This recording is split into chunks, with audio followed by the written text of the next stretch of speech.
哟，啥子哦？欺负小动物嗦？Hello， 大家好，我是爱玩玩具的童爸爸。今天这个武林神锤要去锤这只哈士奇，没有办法，我家里没有东西可以让它锤了。为了后期能够更全面的去测评印章啊，趁现在赶紧把这些武器电话得测了。测完以后呢，后期印章的时候就可以测得更详细一点。好吧，拿在手上的感觉挺可爱的，这个颜色的搭配，而且大部分都是成型色，没有太多的涂装，怎么看都比较适合小朋友把玩。好的，按动这个黄色按钮就可以把这里拉开，同时里面的这个刃啊，其实应该是巨形态组合的时候要用的一个形态。那么这些地方都是软胶透明材质，也是考虑到小朋友的安全。好，满怀期待的，还是没有声音啊，我有执念。那么接下来就要委屈一下我家的这只小小哈士奇了，瞄准它的胸膛，镜头拉开，先听一下普攻音效。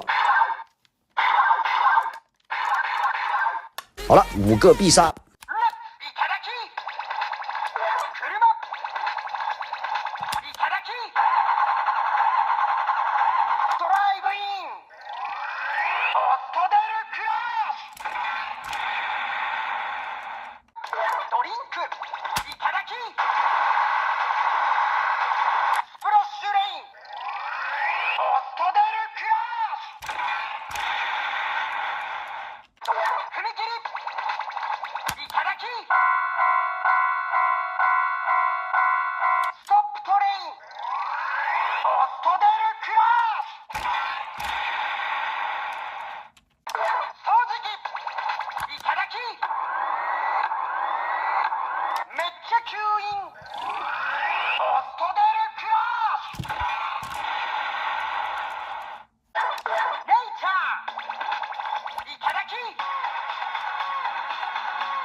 好吧，5个单体必杀已经完成了，接下来我们联动一下印章，再测试一下印章必杀。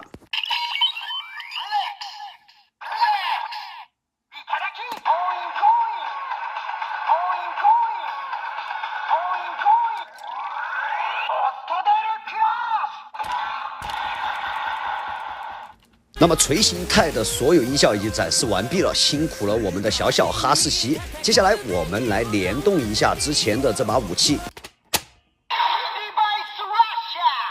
嘿，这个合体音效还挺好听的。那我们试一下其他，那这个地方是没有音效了。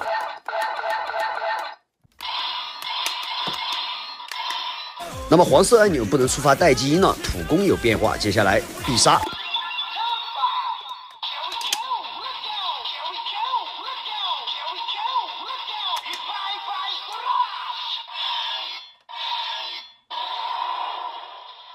依然是2轻1重啊，那么枪的那个按钮还会不会有音效？试一下。